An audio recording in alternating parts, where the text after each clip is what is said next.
So admittedly, I don't do as many of these as I used to. The main reason why is honestly, I just kind of got burnt out on them. And I just used to do them so frequently, like every 2 days or so. And when I really started to blow up on YouTube, I was legit doing them like every single day. And by doing that, I kind of minimized the amount of units that I could actually look at. So I kind of took a bit of a break. Granted, I did do the whole Limit Breaker series, which is something that I'm going to do from time to time. It's not going to be a frequent thing just because it requires a massive amount of editing. But it's not to say that I won't be doing regular SSR analysis videos like this, but the reason why you haven't necessarily seen them as frequently is just simply because I wanted them to release a decent amount of units so that I could potentially do a video like this every week or so, and obviously just keep them coming at a frequent rate and not just do every single unit in a period of a week and then have nothing to do. So that is the main reason why I haven't done these. The Limit Breaker analysis series is somewhat similar to the SSR analysis series, but it just doesn't have as much editing. So we have the SSR analysis series, which of course is just a regular SSR analysis. Then we have the Limit Breaker analysis, which is a bit more in-depth series where I cover one unit, I don't compare multiple. But yeah, let's go ahead and jump straight into it. Today's units are Super Saiyan 4 Gogeta as well as Omega Shenron. So we're going quite a way back into the summer. And again, like I said, the reason why I'm going back to these units is just because I feel like this is where they really started to push out a few more units. Granted, there are a few units that I'll cover before this, which I will most likely touch on eventually, but this is easily some of the biggest units that have come to the game recently, so I just thought might as well go back and cover them and just give my overall thoughts. But let's go ahead and get started with the Super Saiyan 4 Gogeta. He gives free key to a fusion category as well as a 150% stat boost. So this is where things get interesting because of course they did introduce the categories, and it's definitely a factor that I think will be part of these videos now. So definitely we'll be talking about the categories, and it will definitely be the decider in certain videos, but for this one in particular, I don't think it's too much of a problem. But again, as soon as I get to it, I will definitely, go a bit more in depth. But back to the leader skill, of course, he gives free key as well as a 150% stat boost to fusion units, and it's not like every single fusion unit, it's just the fusion dancer units. And then, of course, we have a separate category for that, which is the Botara fusion. And then he also gives free key as well as a 500, as well as a 50% stat boost to tech types. So if you don't necessarily have too many units in that fusion category, you can potentially use a unit like Vegeta. He is going to be getting a total boost of 100%. And again, it's not as much of a boost that the category gives, but it's still there. And of course, I would imagine that not everyone is going to have the necessary units to run on this particular team. So if you maybe want to run a tech type unit like Ella Black and Zamasu, of course you have Vegeta, Super Saiyan 3 Goku, just any tech type unit, you can go ahead and do so. And then of course you have his super attack, which greatly raises his attack and defense for one turn and causes immense damage. He has a 12 key multiplier of 150%. So the thing about this, I believe the greatly raising attack is around 50%. So he is potentially going to be getting a 50% attack boost and a 50% defensive boost for one turn. Again, immense damage is pretty common for the majority of these Dokkan Fest units.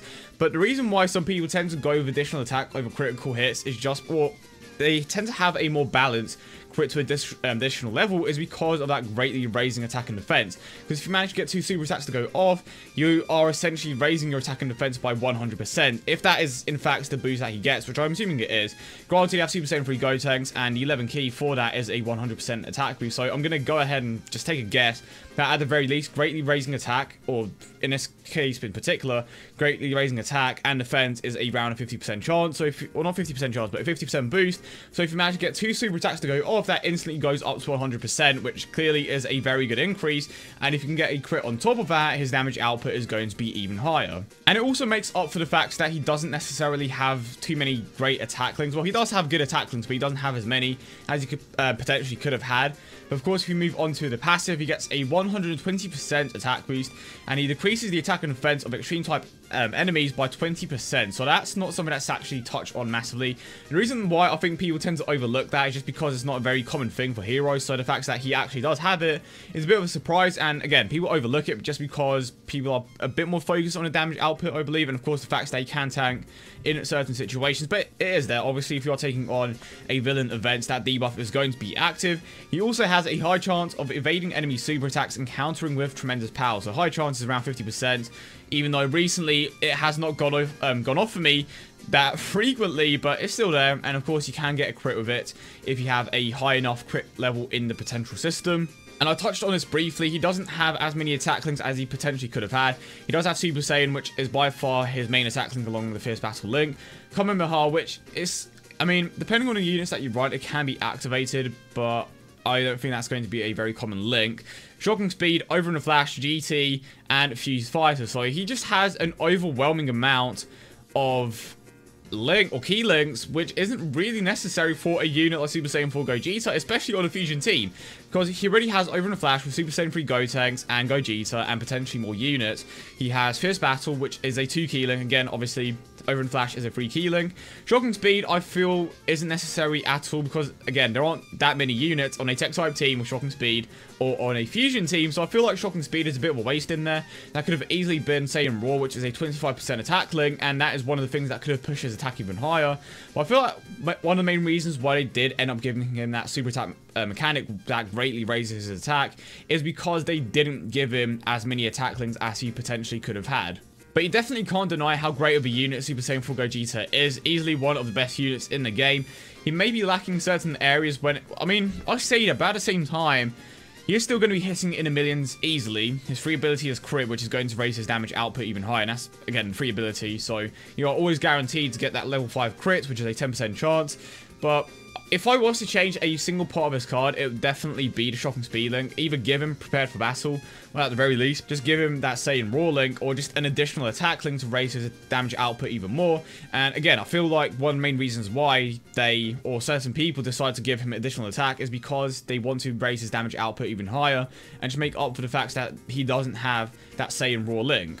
And now, of course, we are moving on to the physical Omega Shenron, and he's actually very similar to physical Final Form Cooler, and that did raise a few questions, and a lot of people were wondering, well, are they going to be replacing the 120% leads? Because I've heard that well, me personally, I don't think that that many people are as fond of the 120% leads.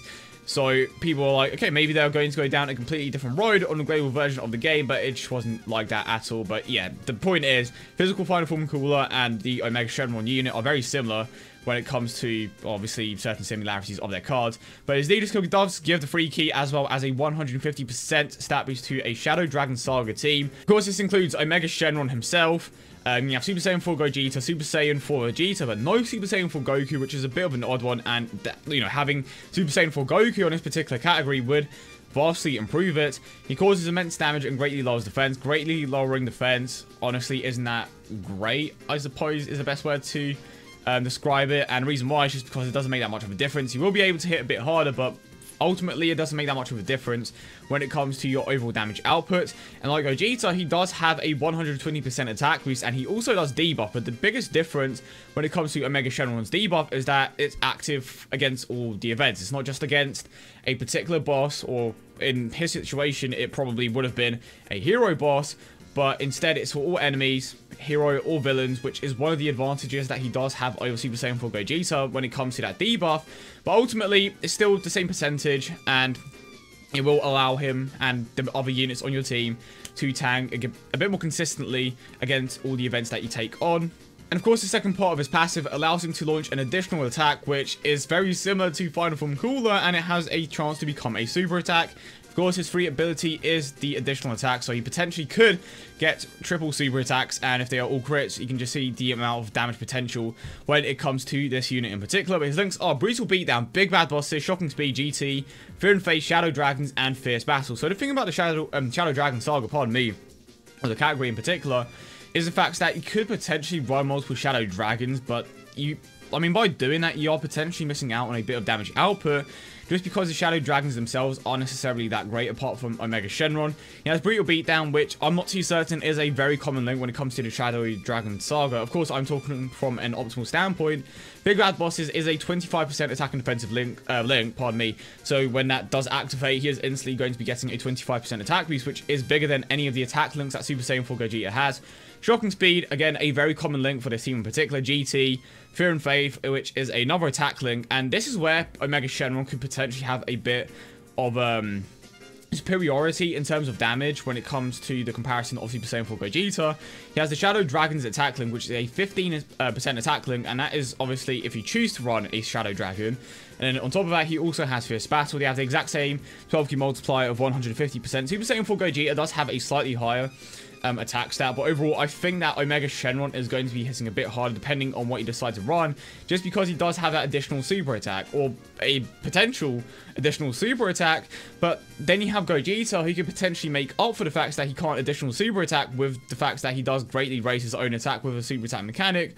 His free ability is crit as well, but then again with Omega Shenron, he is guaranteed to get that additional attack, and it could potentially be a super attack as well. I believe the chance for it to be a super attack is around 10%, but then of course you could potentially even have the additional super attack from the potential system, which is even higher of a chance for it to go off. So there are a few things that one does better than the other, and it makes up for their weaknesses. But overall, Omega Shenron does have a high potential damage, if I'm not mistaken, just simply because of the amount of attack things that he has, as well as the fact that he could potentially be getting 3 super attacks, and that is of course based on his passive and the potential system as well. But then you have Gogeta, who has a chance to greatly raise his attack twice based on the abilities that you end up giving him. But now, if you were to take a quick look at their teams, or the categories, you have Super Saiyan 4 Gogeta, who is obviously going to be your lead. You have Super Gogeta, who is one of the hardest hitting Transcended the Ultra Rares in the game. And of course, he can debuff with his super attack, and he is effective against all types. So he's easily one of the best units in the game, alongside Super Saiyan 4 Gogeta. You have Super Saiyan 3 Gotenks, you have Super Saiyan 3 Adult Gotenks, you have Pandel, of course you have Karoli as well. There are just so many good options for this team in particular that it's hard for the Shadow Dragons team to keep up with it. It's not to say that the Shadow Dragons team is bad by any means, but in comparison, I definitely feel it is slightly inferior.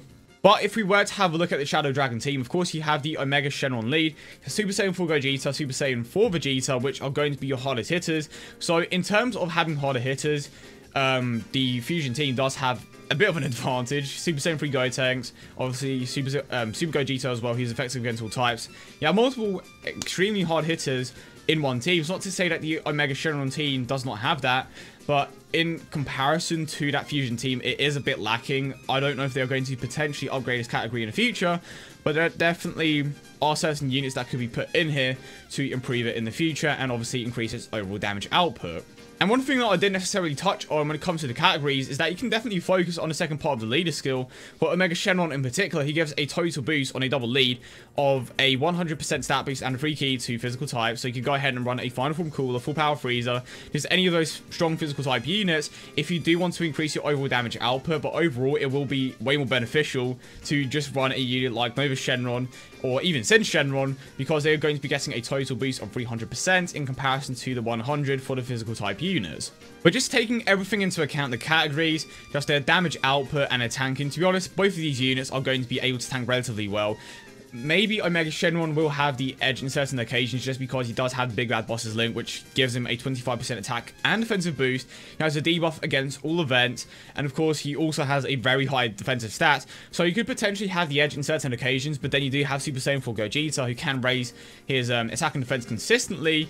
So it depends on the team that you have, because I don't believe that he is going to be activating, or Omega Shenron is going to be activating the Big Bad Boss's Link that consistently on the team that he is on the physical type team for sure. But when you're taking into account just the categories, that is a link that isn't going to be active the majority of the time. And of course, that is going to be his main team alongside the alongside the physical type team. And of course, you have Goku Black as well on global, and on the global version of the game, he is far better.